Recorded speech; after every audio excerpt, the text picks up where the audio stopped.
I recently saw a funeral procession drive by when I was walking through the city, and as it did, the man driving the hearse was throwing these pieces of white paper around.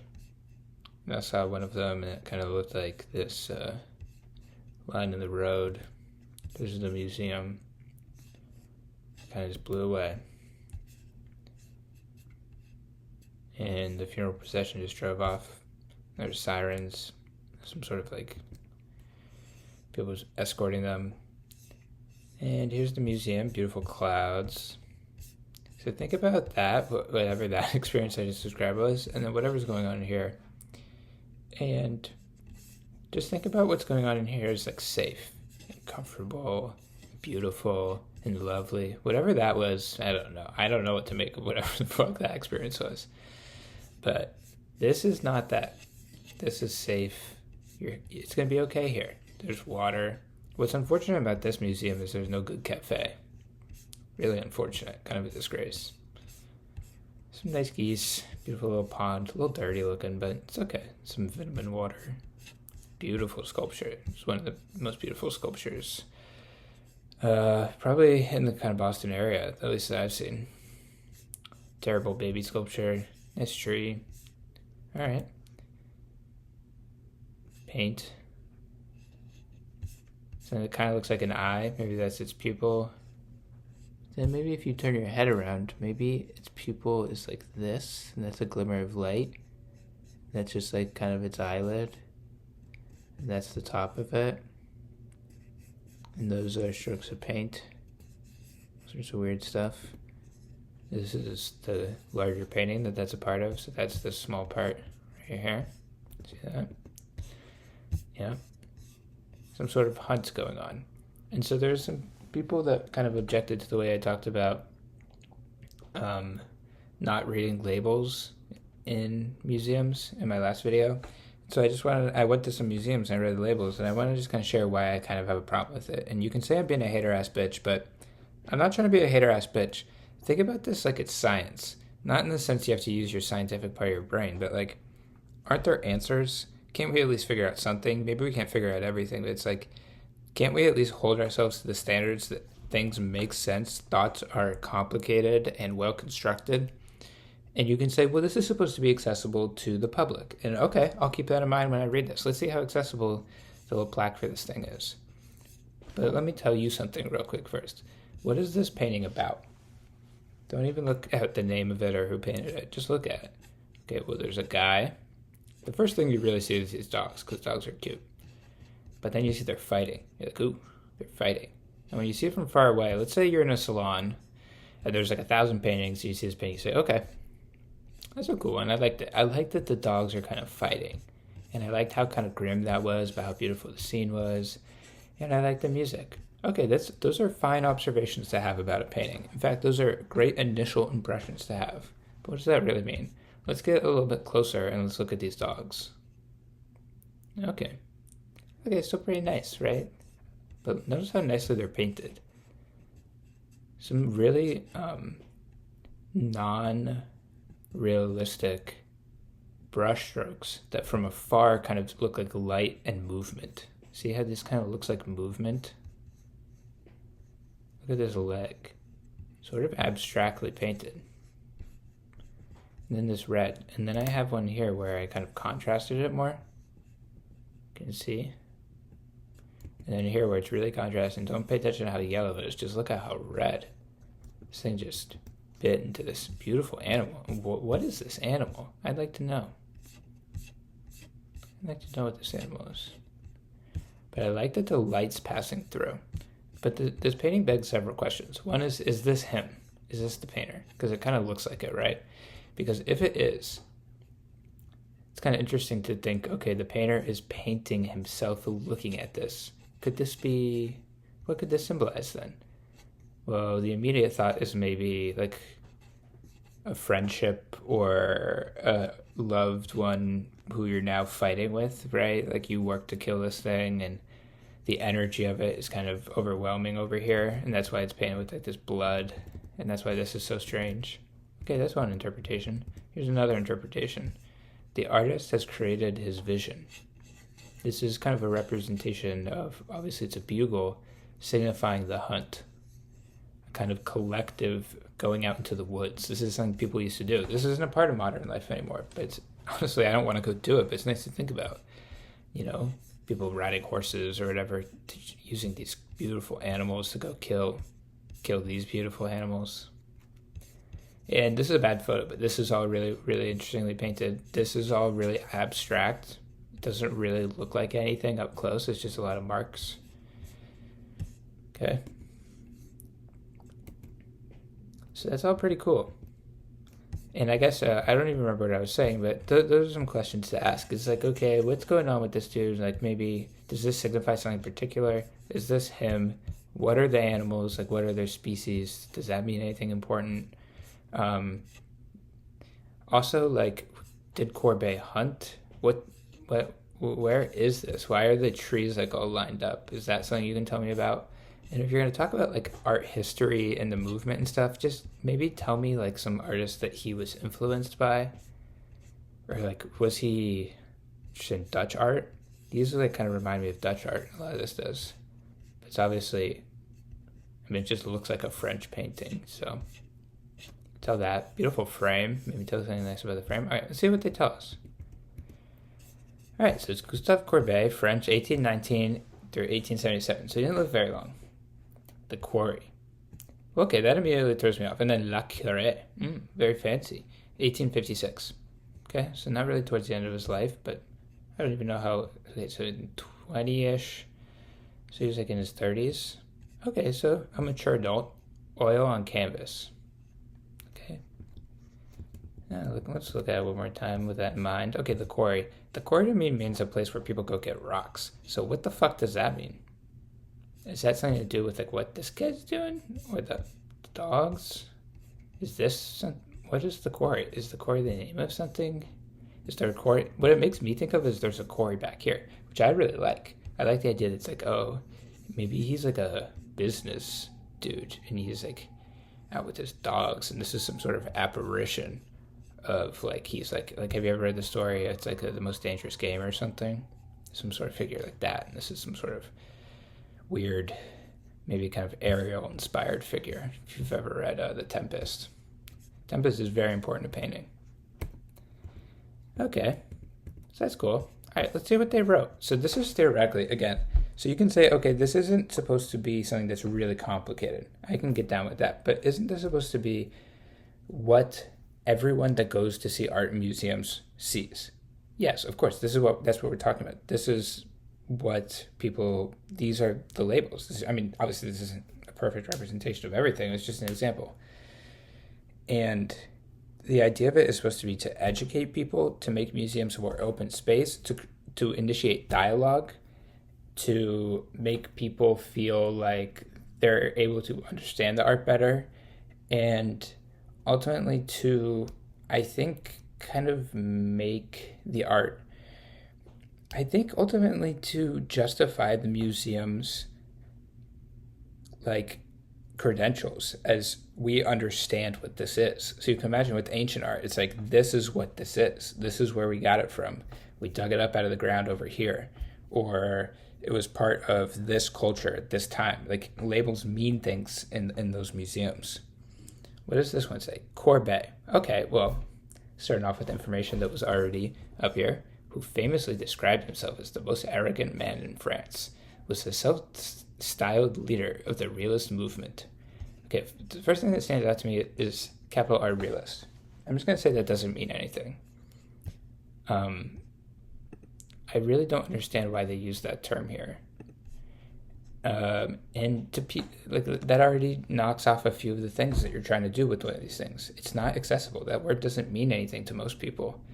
And introducing like this, like him, is just an anecdote that kind of gives you an impression of who he was as a person. It doesn't tell you anything about the art, really. I mean, it could, to someone who's really interested, it could be good, but this doesn't make it more accessible. In this rather grand picture, he portrayed himself as a hunter residing beside his quarry. His quarry. That's why I think it's like a quarry he owns. But maybe tell me what that word means. Critics often condemned Courbet's paintings as offensive. overly frank in their realism. All right, this is people's favorite fucking thing to say. Is like, oh, people, when this painting was on display, people were so angry. People were so upset that this is on display. I don't think anyone ever really fucking cared. Like, they were just putting up paintings. I don't think it was really that big of a deal. Maybe in some cases, like something like Olympia, which is like kind of sexually ostentatious and breaks certain taboos, like, or Gauguin or something like that, I could see. But something like this, like, come on, this isn't offensive. It's just a painting. It's like a little violent, but like, what are we talking about here? Why are you bringing that up? And also, who are critics? If I'm new to painting and I don't know anything about what was going on in Paris or in France in general in the 1850s, and I don't know anything about the kind of life Courbet was having, critics mean something very different to me than probably what the reality was. Critics, I think of like music critics and movie critics and shit like that. I'm not thinking of like, ultimately Courbet was obviously trying to appeal to the salon, I guess, but like was kind of one of the first artists, or like, I think he really inspired some artists later to move more towards Impressionism and like even kind of rejecting the idea of the salon. So the self-styled leader of the realist movement, I think that's kind of the opposite of what I see here. I mean, I get from far away it looks realistic, but look at this. This is in this painting.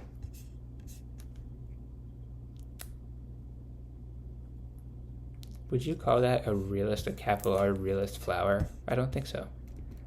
Okay? So I get why people call this realism, but it's interesting to see Courbet just obviously flaunting a more creative vision. He's saying I can paint within this style and still make my canvases artistic. And Impressionism often gets away with just being kind of prettier, but the mastery that goes into a painting like this, understand the form of the dogs and this beautiful hide. I mean, this looks like a Clyfford Still painting, doesn't it? Just this? I don't know. So this thing is useless. This thing is terrible. It's not helpful. Doesn't give context. Doesn't answer any of my questions. It's terrible. Okay.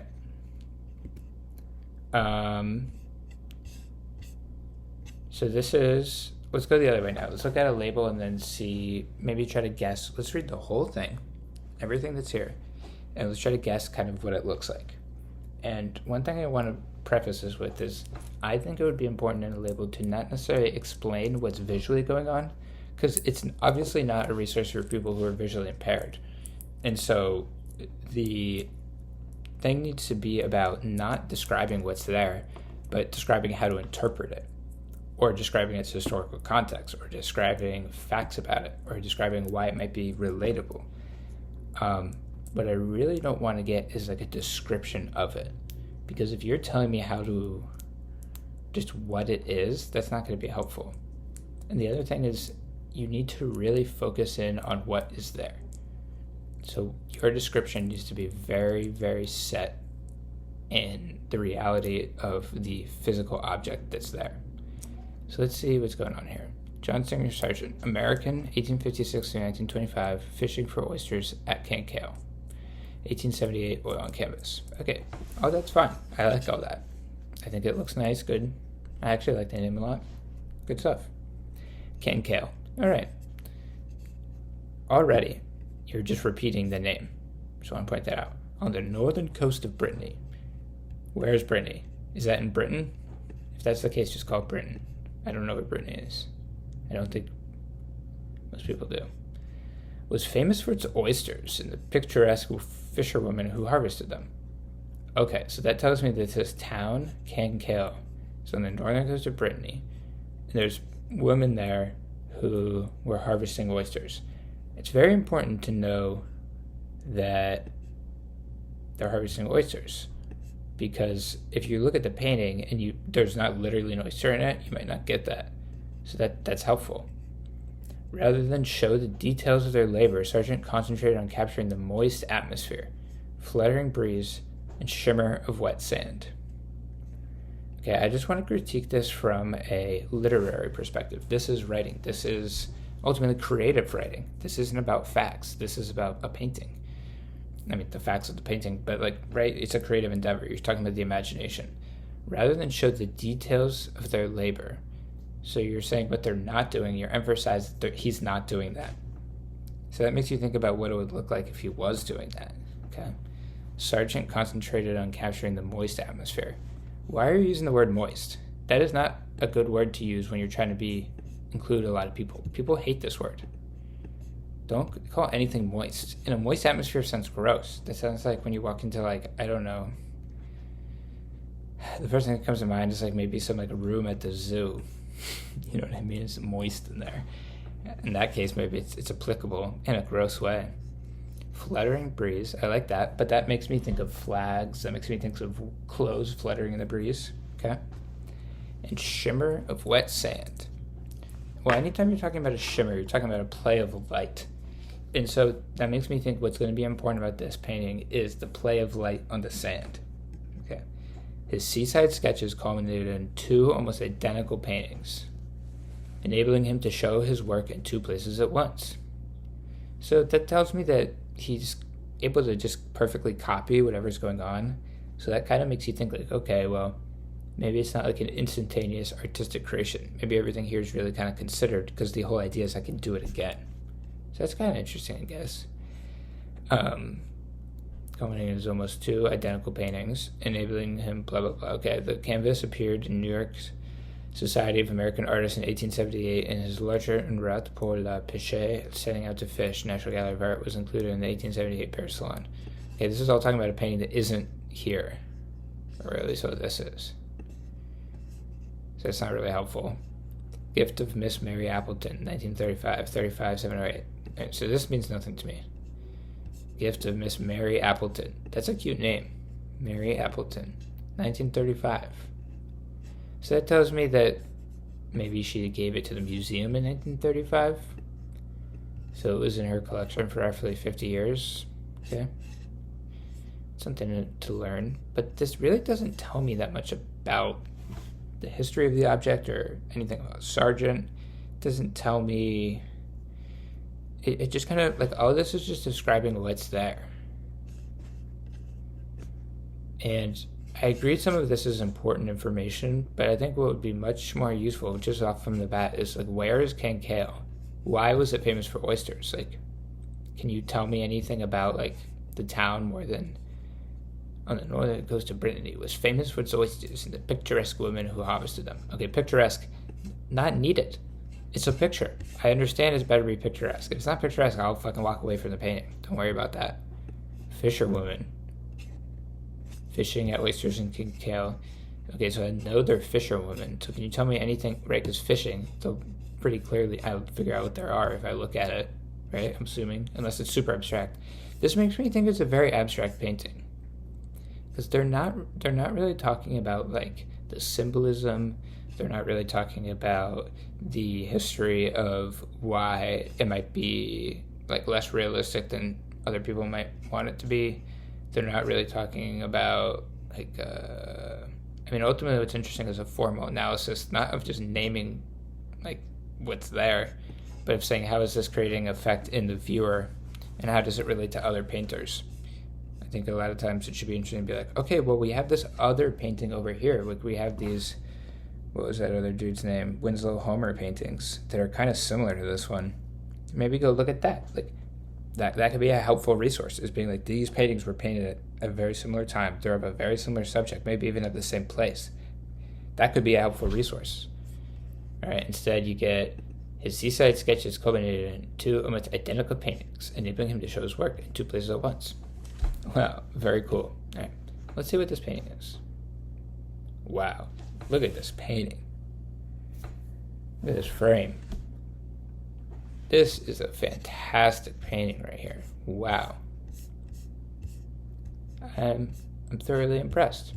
But hold on, what's going on here? A moist atmosphere. Okay, it's rained clearly recently. The ground is clearly saturated and wet. But a moist atmosphere? No. This is not a moist atmosphere. This is an ocean atmosphere. Very different. Very different use of language. An ocean atmosphere. Even a northern atmosphere is here. The northern sort of way the light looks. The way the day is sort of going away in this painting. Okay. Moist atmosphere. No, thank you. Wait, they say that fluttering breeze. Okay, what is fluttering in this painting? There's one thing that's fluttering, and that's these tassels on this woman's thing. Okay. Are there any flags fluttering? No, it's like these like really stark lines. When you see this painting in person, these lines are extremely thin. They're painted with the very tip of the brush. Okay, fluttering wind? No, it's an ocean breeze, sure, but it's honestly not that strong of a wind. Their dresses are all staying there. Kid's hat's on. He's just rolling up his legs. Also, instead of choosing the minute details, I mean, this is a moment of preparation. They've gathered themselves down at the bottom of the hill. They're no longer people up here. They're not sailors. They've come here. This kid's not wearing any shoes. Most of my shoes on. This kid's not wearing any shoes either. Rolling up his shorts. So that already tells you they're going to go in the water. Which is kind of interesting. So you don't even really need that detail. You can kind of look at it and figure it out. Why would this kid be doing it? You could say, oh, well, that kid. But what are these baskets for? Right, it could be for a couple things. But the name of the painting is that they're oyster, whatever. So that's not really even that helpful for the description. And then what did they say? The shimmer of wet sand.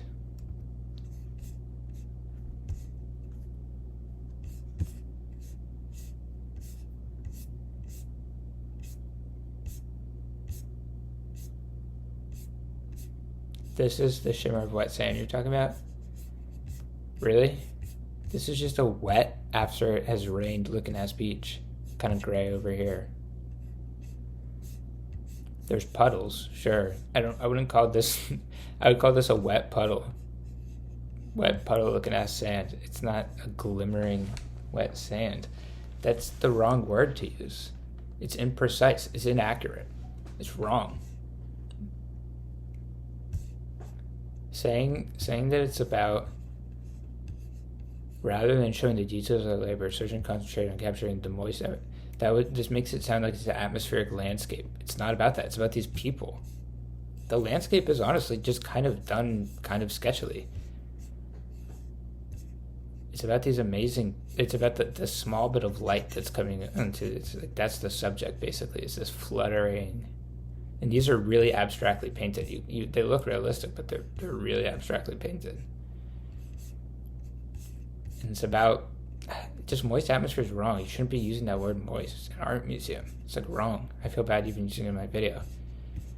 So, just a terrible thing.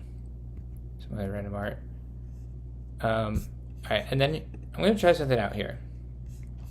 Okay, this is just going to be an attempt to me read along. I've never read this, whatever this is, but I love this painting. And I just wanted, like, this is a live exercise. I'm going to try not to be too judgmental. And I'm going to say, okay, what is going on in this work of art, and what is the label telling me? It's called the T. You can already see that right here. All right, let's look at it for a second.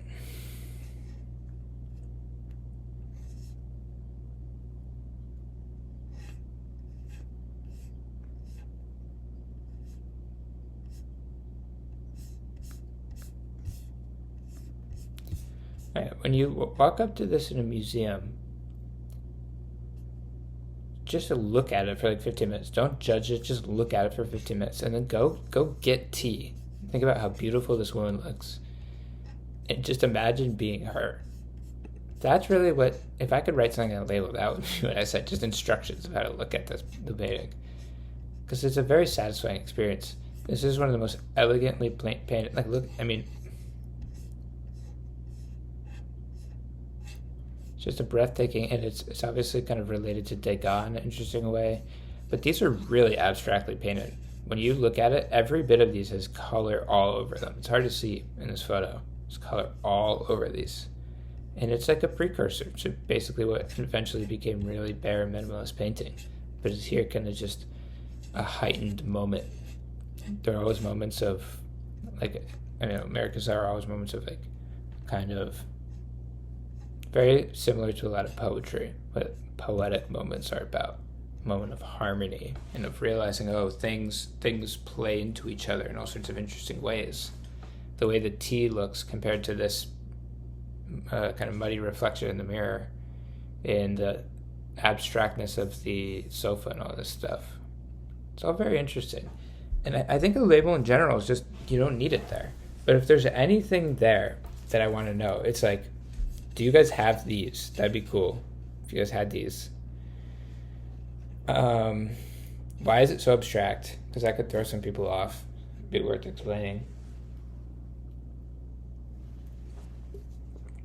Maybe you could throw in like a little anecdote about like who this person is, or like, are either of these her, or even like, obviously this looks like Degas, and I know Degas painted some of the portions on other of her canvases, so I'd be interested to know, was she painting next to Degas when this was happening? Like, was this during a period where she was with Degas? It'd be interesting to know. Let's see what this says. Cassatt's paintings often document the social interactions of well-to-do women like herself. The activities they depict, tea drinking, going to the theater, tending children, fall within the normal routine for Cassatt's sex and class. Yet the painter's insistence upon representing such episodes from the modern world, even a sheltered segment of it, her dislike for narrative, and her devotion to surface arrangement